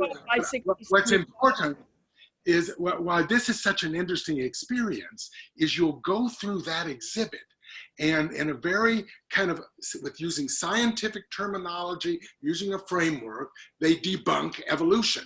But they also do this in a very fun way. They've got a guy from Universal Studios doing things. You sit there in the introduction watching the two angels, Gabe and Mike, you know, and they're telling the story, and water pours down on you like rain with the flood beginning. I mean, it is fascinating. And so what I had my students do, of course, they visited it online, and I had articles for them to read. And then I had them go to the Field Museum, which is also has an exhibit dealing with evolution. And how does a museum like the Field, or you can take any subject you wish, I'm just taking evolution, how do they deal with a controversial subject in such a way to maybe engage people who are suspicious of the notion of evolution? I mean, can you do it at all? You know, can you change a mindset? How do you do it? You know, and so we also discussed how it might even be redesigned. They're, I think, in the process of, or they've done some redesigning of that exhibit. And I think it's important to kind of begin to think, to go through an exhibit of a controversial subject that you know is controversial, and to see how the museum handles it, and to almost go in with a mindset that you are kind of, you don't believe it. You know, are they accomplishing this? And so that's what I had the students do. And one of the things that we came up with is that exhibit should begin, rather than begin even talking about evolution, or like talking, you can mention evolution, but talk about all the medical, you know, advances that could not have been made without an understanding of the theory of evolution. And then you go in, you know, to the more greater details, something that everybody can feel good about, you know, okay, this is this disease, that disease, my aunt had it or whatever, to try to, again, engage people from the very beginning. Everywhere, nobody could disagree with the fact that we want to overcome these diseases, and the fact that evolution and the theory of evolution and how scientists use this was the key aspect to solving this problem, and then go on. But I mean, it's just something that I would suggest is kind of a fun exercise to do, to go through an exhibit which is dealing with a controversial subject, maybe scientific even, because I mean, let's admit it, that's what's going on in this country, you know, kind of a denial of science, everything. Take an exhibit, how would you put together an exhibit on climate change? Just the wording or whatever. How would you do that in you know, in science and industry to engage people that either don't have an opinion, maybe have been watching a lot of Fox News, pardon the bias there, but you know, whatever it is, and get them to feel comfortable with the learning process and even changing their viewpoints. Is that The idea of possible? art is to inform on whatever level it is, and however, whatever it is that the individual extracts from it. Sherry, jump in. You've been trying to get on. I know. Go for it. Two things. When was the Rosenberg exhibit? What? Can't hear. When was the Rosenberg The exhibit? one at Spertus must have been, I don't know, I had just come, I came in 86, so it must have been 87, 88. I have to look it up. That's what we did. I wasn't on the board, so that's the right date. Oh, okay. So it's like 88, maybe 89. I'm not sure. But it was soon after, because I was not the one, you know, involved with actually even choosing that. I was the one that had to, you know, figure out a way to get this thing going. But we were very pleased with that because I think it gave us, it was in a way easy. We had exhibits, by the way. I remember there was one exhibit that we had on photojournalism from Israel. And a lot of it dealt with the Palestinian issue, but it was photojournalism. And we tried to, again, contextualize it. And there were a few people upset because there are going to be a few people, as I think you all have mentioned, that are going to be unhappy with anything that presents a side that they don't agree with. But for the most part, it didn't cause a lot of uproar. You know, there were pictures of Arafat and whatever in that exhibit at a different point. But again, it had to do with contextualizing it in terms of photojournalism and what that means and whatever. And so people tended, I think, to be more accepting of it, even though they might not have liked the pictures of Yasser Arafat or whatever these pictures were showing. What do you think would happen today? You put up a picture of Gerald Washington. Today, I don't know. Well, first of all, I don't even think it was very good art. No, it wasn't. It was I thought terrible. I must say, I thought the rally round the flag was really interesting intellectually. Yeah. You know, you didn't have to step on it, but it kind of, if you would stop and think about what they're asking you to do, that was the whole point the artist was trying to make.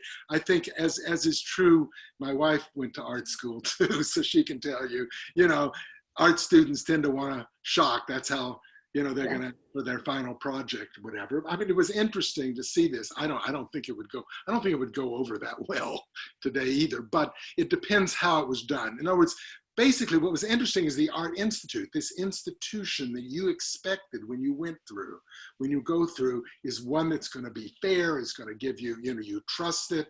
They basically realized we can't have the School of the Art Institute final exhibit on our campus. And so it went off campus. Yeah, it Probably there were as controversial pieces in the future, you know, past then as possible, but who saw them? The parents. I wonder if anybody would even care today. Yeah. I mean, what's the point? Who cares? Yeah. Well, I think there are actually people who would care. You know, the problem that we're talking about is one of this polarization where art is now, and it has been for ages, is sort of speech. I mean, in fact, people are pre-censoring speech all over the place on university campuses, book pre-publications. Try to get a book published now that would, for suggestion, say that colonialism wasn't all bad. I'm not going to say it's all good or it's all bad. Even to suggest that imperialism was a positive factor in the development of the world, you wouldn't get that published. Who's going to take that book? If you try to even publish a paper in a learned journal, you might be pre-selected out. Not that I'm writing such a thing, but I have a friend who's actually a conservative. And it's interesting to me, Really? yes, not you, who's Good. not, by the way, pro-Trump. These are different things, mind you. Who is giving me a feedback as to what's happening in the academic world when it comes to publishing papers, speech being what's going on in schools. One of the reasons not to have it in the Art Institute, though, is because there's a certain stamp of approval of not what the content of the art is, but the quality, whatever quality art is. Right. So that if something's going to be displayed within the Art Institute, no matter what the expression is supposed to be, you are supporting the quality of the piece.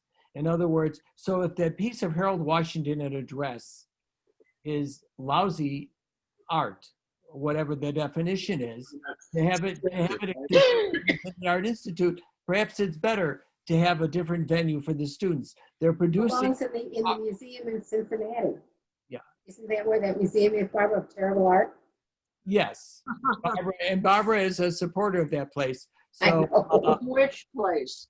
the one, Museum of Awful Art. What's the name of that? Oh, the Museum of Yeah. Bad Art. It's a very fine institution. yeah, I'm just saying. So maybe that's the issue. After all, the private lives or the expression of some of these artists is questionable. They guys we know drew pictures of a lot of young women he was abusing. I'm just, and no one would suggest that those pictures aren't beautiful or wonderful art. But anyway, I'm getting a little off the subject. Well, you're not in the way, because the question it becomes, and a lot of times I go through Art Institute exhibits and think, why don't they talk a little bit about some of those things you just mentioned? Are those irrelevant issues? But I mean, they're also self-censoring, right? When they show the art, I mean, they're making a choice. So I say each one of the staff is sitting there thinking about the community, thinking about community standards, how it changes. And I think if you look over, it'd be interesting for those of you involved on boards of a particular museum to kind of look over the past 50 years of their exhibits and see if you can find one exhibit, maybe every 4 or 5 years, and look at a catalog and see what they're doing. Look at the changes that take place. And that probably represents, obviously, changes that are taking place in the broader society, which are, that's what makes, institutions such as museums so interesting. You also have to consider that each curator of all of the disciplines, whether it's the Art Institute or the Metropolitan or anybody else, the curator at that time is really influencing and shaping the collection and the shows that are being presented. I think you're right. But look at something like the Chicago History Museum, which might be a more interesting one. But it's smaller. No, but it's not art. So look at the challenges they have. Go through their history of Chicago and see what's not what's there, but what's missing. And ask yourself, why is it missing? Well, when they had the Johnson show of all of her clothes, that was the first time they had an exhibition of a major African-American female show. It was a blockbuster. Exactly. There are a lot of things that I mean, for me, because I'm an anthropologist, so I don't have the expertise that many of you do in art. I kind of look at art also anthropologically. I leave the aesthetics to my wife, but at the same time, the Chicago History Museum is, I think, a very interesting place for you to look at how it changes. When I came here, and you all remember it, it was the Chicago Historical Society. Right. And it had to have, the name change comes because they had, what was his name? I knew him well. The guy who came from that class, the society class, who changed it to museum, and then suddenly the whole approach was that this museum was going to not just be for society as it was, but it was going to be much, much more, right? And they had to rename the cafe from the whatever society cafe to, you know, eat here or whatever the name is, because people thought it was a club and it was Chicago Well, society. museums have always been elitist. Of Let's face it. course. Does it take? The History Museum has gone out of its way in the last couple of decades to change Yeah, that to on change its the neighborhood, image. the kind of exhibits they've chosen. Also, just look at that. As I say, what is it called? There's one exhibit that kind of does with the history of Chicago. The diorama? Right, downstairs. It's a big, long kind of Well, no. historical one that goes through the whole city. I can't remember what it's called. Chicago Crossroads. Okay, thank you. Chicago Crossroads. And look how they deal with the daily. Look how they deal with 1968. What they can do, what they don't do. In other words, you look through an exhibit history, you not only look at what they say, which may be true, but what they don't say, what they can't say, because it may upset or disturb elements of the population. Now, I imagine more and more will be able to be said about the daily years and is being said, but it's going to take a while because they're still. Alan Sorkin is making this movie on the Chicago 7. Oh, yeah. And what's Ooh. interesting is that in a lot of ways and that was 68, is very relevant to what's happening now. Is the museum in, where did you say, Kentucky? I just learned this. I didn't know Adam had a first wife, Lilith. Yes. No, I had no idea. My daughter told me. So you've learned something now. You've learned from the Creation Museum. So it Yeah, served its I didn't purpose. know so how did he fall if he had a wife? And how do they explain Trump's medicine that uses fetal tissue? Yeah. Wouldn't that be there used to be a Jewish feminist magazine Oh, Lilith. titled Lilith. Right. I think it's still around. Really? Yeah, I think so. And Fraser Crane's first wife was Lilith. I love Fraser. I just posted on the chat that there's a movie from PBS called We Believe in Dinosaurs, which is about that Yeah. museum, and it's been panned by creationists. So, I've seen it, and it was really interesting approach. So you might want to. It's free on Amazon I Prime. mean, you can see it. The tax. The thing is that hundreds of thousands of people go to that museum. Oh, sure. Right, but And it's in the middle of nowhere. it's something. Yeah, but it's off I-75. It's Yeah. not that hard to get at. Right. But it was interesting. But I don't know if any of you have been to the Museum of New Mexico of History in Santa Fe, of New Mexican history. But the Santa Fe, New Mexico has a very challenging history to present because there is Spanish, there's Indian, and there's Anglo. Everybody else, and they do an amazingly well-balanced job of which really I was astonished of portraying, in sort of, in some ways, maybe it's equal opportunity offensive. You'll be able, at some level, you'll offend everyone. Everybody. And at that Equally. point, Mara, do you agree? Have you been there? No, I've never been to that one. No, Mara, I'm asking Mara, not Mara, sorry. Yes, I was there, and it's exactly what I thought when I was there, that it could offend anybody and everybody, so therefore it's equal and doesn't offend anyone, I suppose, at the end.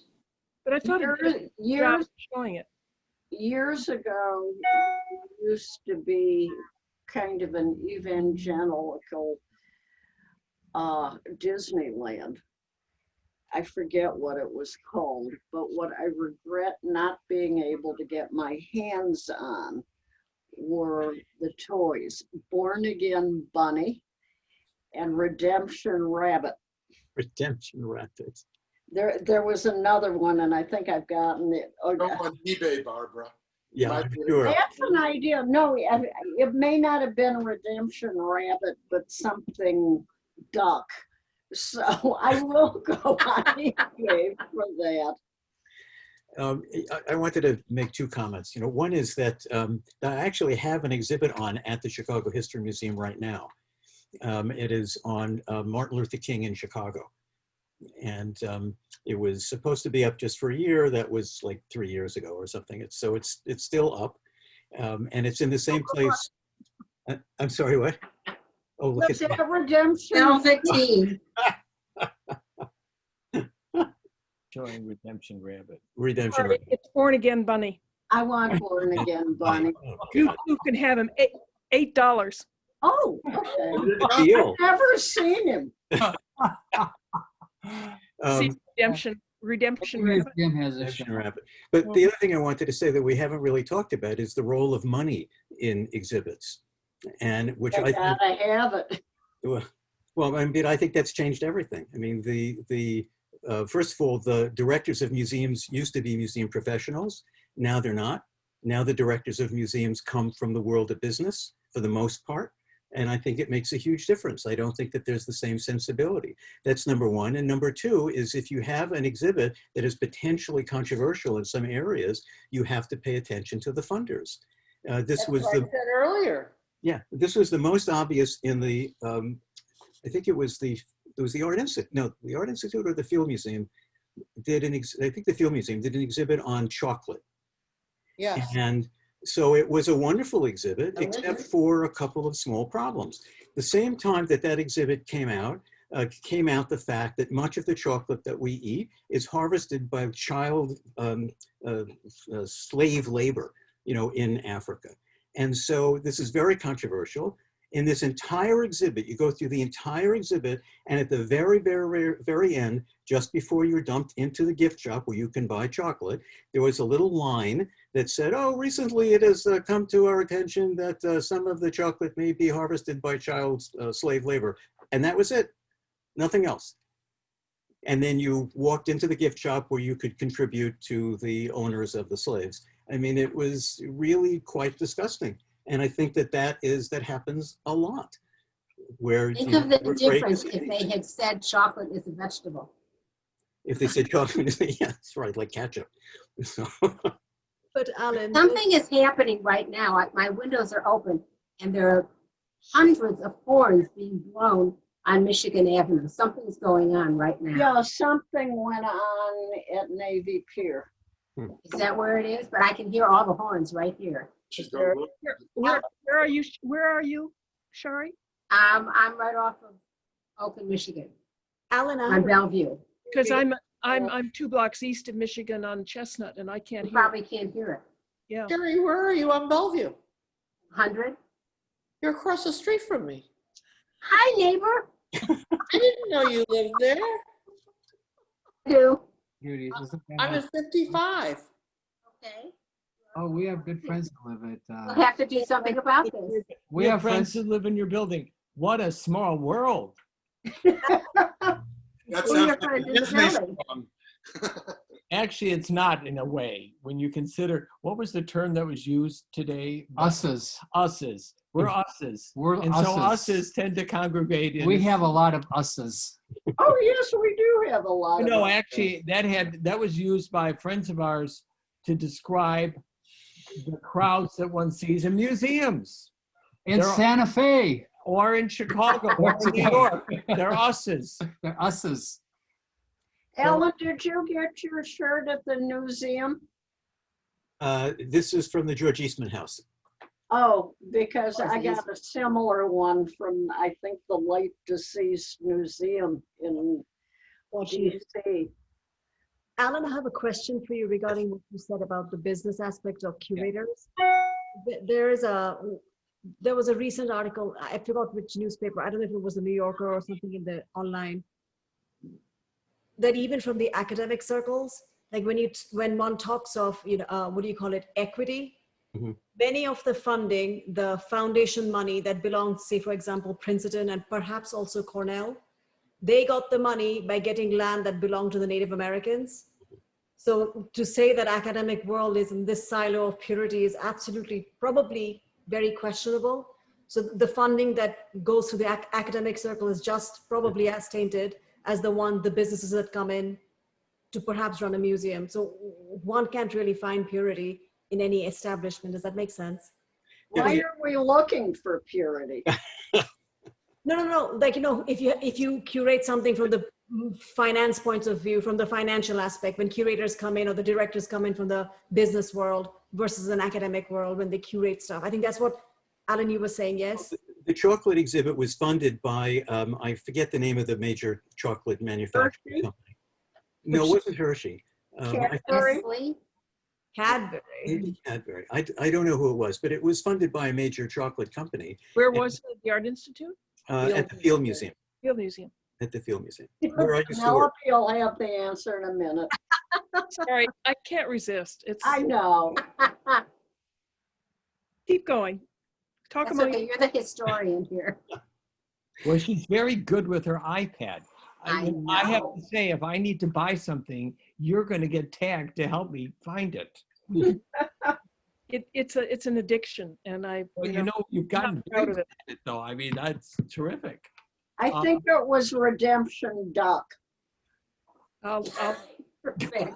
I have to say that we have been, Michael mentioned this to me, and he may want to jump in. There have been museums, for especially in Germany, that are actually devoted to very controversial issues, and they are very frank about it. And very I effective. can think of the Topography of Terror Museum in Berlin. Incredible. Never been to a museum. It's not really a Holocaust museum. That's one of the issues, because that's just one of the things that's talked about. But in fact, it's a comprehensive review of how the Nazis took over Germany and how they effectively subverted The evolution of terror. the structures of government, representational government, and then put these into effect throughout the world. And one of the issues, of course, is the Holocaust. It's an incredibly effective museum. They have also had captions criticizing their political leaders in the history of Germany, the History Museum, which I would be very shocked to ever see in a museum in the United States. The caption that's under the Wilhelm II's portrait, for example, you would never see under a presidential portrait in any of the museums in our country. It's sort of an interesting twist that one of the, and by the way, you'd never see in Japan. There's no possibility that you would find political criticism of any of the political leaders in Japan in the run-up to the Second World War or thereafter. Yeah, responsible. So we have a very thin skin in this country when it comes to a lot of this. The Germans, for all their crimes in the last century, seem to deal with this in a much better way. Yeah, I was very In impressed Germany, with the kids museums in have to Germany. have to take a class on the Holocaust. That's mandatory in high school. don't they in Illinois as well? But we're not in Germany. There's Yes. a Oh, mandate. but in terms of the United States, Illinois also requires it. Is that not correct? They That's do. why- I mean, They do. let me just say, do not go to the Holocaust Museum on the North Shore in the morning. Oh, because of students? Yeah. It's filled with students and also with docents, and they've got earphones so that in theory, the docent can talk in a low voice to each group. But several of them, when I was there with a friend, decided to shout. And it's not the kind of museum that you want to be in with chaos going on around you. You want to, you don't believe some of the things you're seeing, and you want to focus on Just driving up to it, Come the in the first thing you see are the 4 chimneys. And that was the first horror for me. What? As you drive up, you see 4 major chimneys. That was the first horror for me. For the crematorium. Yeah. Very I potent. think the museum topography of terrorism in Berlin, it was controversial on many levels. The building itself is built from on top of the rubble that was Nazi headquarters during World War II. And people really had very mixed feelings, and the Is that government. where Hitler committed suicide? Was it the Fuhrer bunker? No, No, He was on the mountain. that's gone. Well, actually, yeah, it's still, they take you where he committed suicide. It's a apartment building now. And there's just there's one little, Hope it's not a condo. there's one little plaque that says this is where he committed suicide. No, the topography of terror really made an impression on me because it fills so many rubrics what we talked about so well today. In terms of controversial, not only the government taking a very controversial stand, but also a very strong stand where you have a cultural institution confronting an event that they're still paying for. And it's saying, I think to anybody who goes in, you're walking on the grounds of this horror that we allowed to happen as a society, as a German. You go into the institution and you see the photography. I don't know, I think we all are amateur photographers, but this photography is so powerful. It is so real that I don't know what Jack did, but I had to, after about 15 or 20 minutes, I actually had to take a break and to regroup psychologically, because it's of course it's ordered, it's chronological. As you get more and more into the horrors that were created, you become more and more engaged and more exhausted just to process some of the things as possible that these people did such things. But the one thing I wanted to say was that in terms of function and of benefit, I think we saw classes, whole classes, that were standing in front of groups. If you've been there, you know how it's organized by categories. And they were actually, the teachers were actually explaining to the students what was going on and how this happened. And it was, the kids were so wrapped up in what was happening that it just kind of confirmed in my mind that if you stick to the truth, you're going to engage your audience. And it was because there was nothing, there was no glamour, there was no money, there's nothing. It was just the truth. This is what happened. This is what our people did. And they were just in awe. They were just in awe. And it was such a powerful, powerful statement. I in a way, I left, I think someone is still in search of the truth. Someone is still interested in wanting to convey, you know, and this to me is a important function of any museum. It was just a terribly, terribly moving experience, and one that I will never forget. And I think the other thing is, as part of this truth, we heard more than once from other people, because there are many different languages being spoken. The one thing that I walked away with was this couldn't have happened without the cooperation of non-military people. This couldn't have happened without your neighbor calling to report somebody. This couldn't have happened without the grocery, you know, seller telling somebody that so-and-so is hiding somebody. You know, there was cooperation, there was complicity going on here within our society, within our culture, and somewhere in our culture, that was okay. Well, there was the book, Michael, Hitler's Willing Executioners. Yes. Just absolutely normal people. Absolutely. And the head of our country today says there are good on both sides. One of the issues. That's appalling. Is it Michael? I don't know, since I don't, was that who spoke? Michael and Jack. Okay, right. Michael, okay. Michael. Right. No, Michael. I think that you raise an interesting issue, and it's one that I'm you know, regarding the Holocaust, you become very frustrated with, because I read, and again, I'm going to give a general quote. Illinois, as was mentioned, requires students to study the Holocaust. There was a resolution. So at some point in your education, you must do this. And they did a study in which something like 40% of Americans, they looked at each state, didn't know what the Holocaust was. Something like 15 or 20% thought that Jews caused the Holocaust, and that one of the worst states was Illinois. Now I'm going to have to look this up again. This was in, I mean, it wasn't in an unreliable source, but it wasn't detailed out. And so the question then is raised. Well, we know that museums are trusted and people go there to learn, how much of an impact can museums have on society in terms of educating?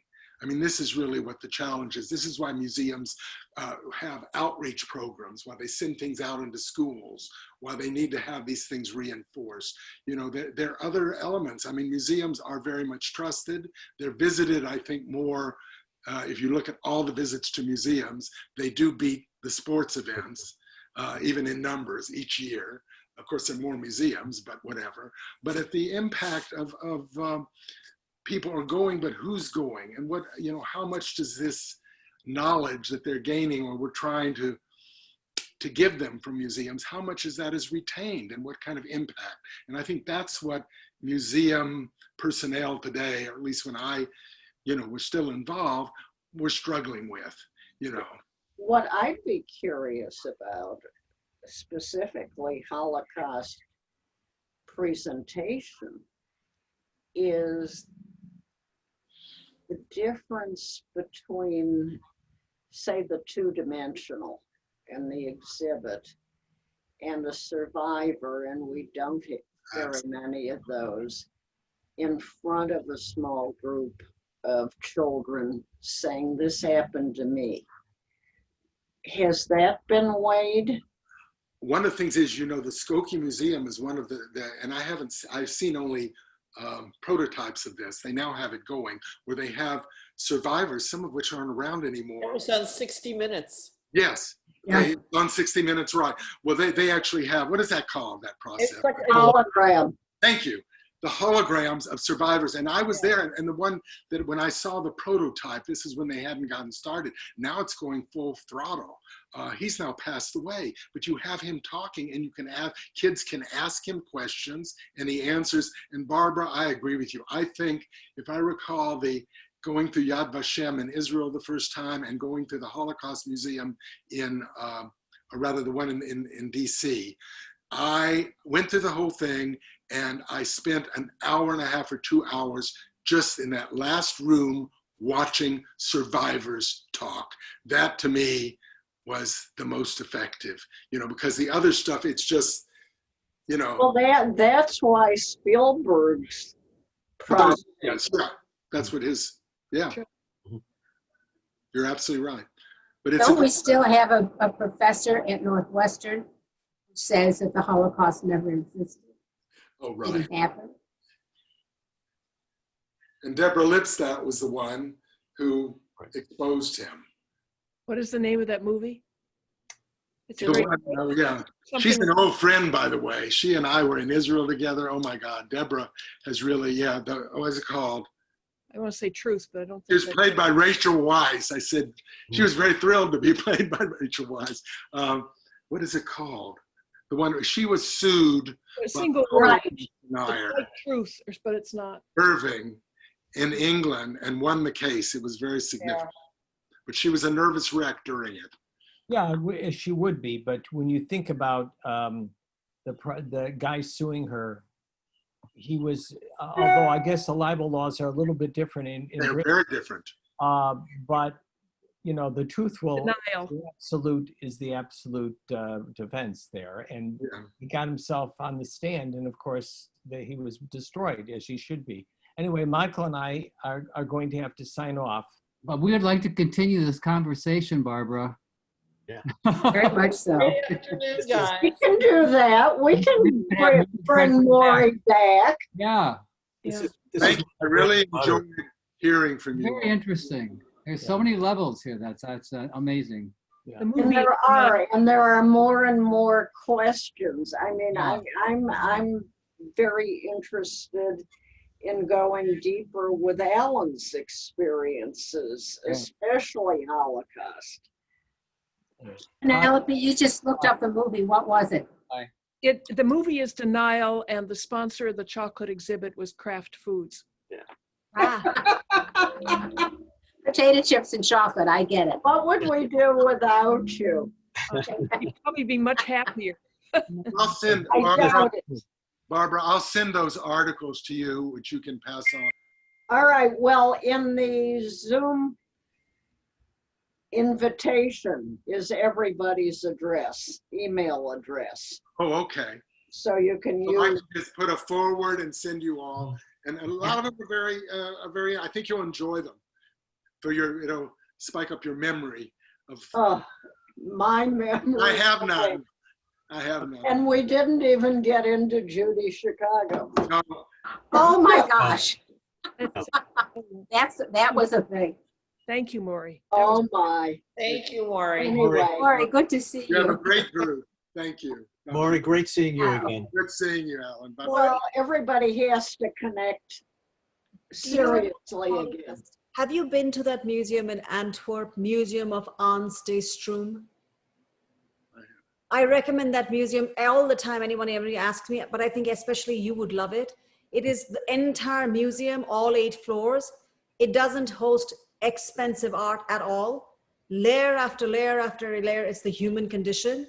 Except the top layer, it has the best collection of Colombian art. But each floor is life. They have nothing expensive, but it's curated only by life. I think as an anthropologist, you probably get so much out of it that they do. Another one, you remind me of Before After Full. One of my favorite exhibits, museums in the world, is the Shoe Museum in Toronto. Has anybody been there? The Bata Shoe Museum? The Bata Shoe Museum is one of my favorites. They use the shoe to teach about human cultures. It's fabulous. It's If you're ever in BATA. Toronto, it's got, And there's so many things we can be doing when we can. different floors, you go up and you learn about the culture through shoes. Oh, wow. Yeah, and that was I'm before. taking notes. It was my culture and age. Love you guys. And who are we doing next week? Hold on. This is so much fun. It is. That's This is great. a gift. It isn't that I don't. Oh, next week we have Gil Stein, Oh, wow. the prior head of the OI, and he's going to be speaking about trying to save remnants of culture in a war-torn Great. country of Afghanistan. And he's such a dear. He's terrific, yeah. Yeah. Anyway, all right. Thank you. Bye, Morrie. Bye, everybody. Oh.